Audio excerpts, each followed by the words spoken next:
Genesis chapter 11. Now the whole world had one language and a common speech. As men moved eastward, they found a plain in Shinar and settled there. They said to each other, "Come, let's make bricks and bake them thoroughly."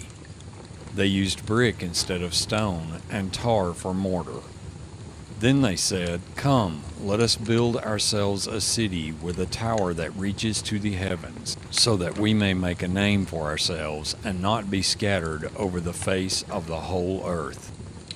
But the Lord came down to see the city and the tower that the men were building. The Lord said, "If as one people speaking the same language they have begun to do this, then nothing they plan to do will be impossible for them. Come, let us go down and confuse their language so they will not understand each other." So the Lord scattered them from there over all the earth, and they stopped building the city. That is why it was called Babel, because there the Lord confused the language of the whole world.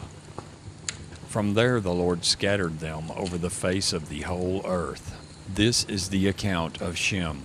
2 years after the flood, when Shem was 100 years old, he became the father of Arphaxad. And after he became the father of Arphaxad, Shem lived 500 years and had other sons and daughters. When Arphaxad had lived 35 years, he became the father of Shelah. And after he became the father of Shelah, Arphaxad lived 403 years and had other sons and daughters. When Shelah had lived 30 years, he became the father of Eber. And after he became the father of Eber, Shelah lived 403 years and had other sons and daughters. When Eber had lived 34 years, he became the father of Peleg.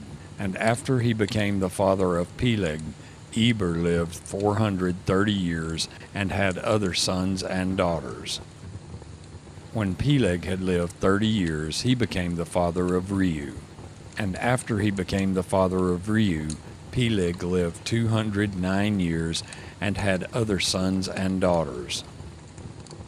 When Reu had lived 32 years, he became the father of Serug. And after he became the father of Serug, Reu lived 207 years and had other sons and daughters. When Serug had lived 30 years, he became the father of Nahor. And after he became the father of Nahor, Serug lived 200 years and had other sons and daughters. When Nahor had lived 29 years, he became the father of Terah. And after he became the father of Terah, Nahor lived 119 years and had other sons and daughters. After Terah had lived 70 years, he became the father of Abram, Nahor, and Haran. This is the account of Terah. Terah became the father of Abram, Nahor, and Haran. And Haran became the father of Lot. While his father Terah was still alive, Haran died in Ur of the Chaldeans, in the land of his birth. Abram and Nahor both married. The name of Abram's wife was Sarai, and the name of Nahor's wife was Milcah. She was the daughter of Haran, the father of both Milcah and Ishkah. Now Sarai was barren. She had no children. Terah took his son Abram, his grandson Lot, son of Haran, and his daughter-in-law Sarai, the wife of his son Abram, and together they set out from Ur of the Chaldeans to go to Canaan. But when they came to Haran, they settled there. Terah lived 205 years, and he died in Haran.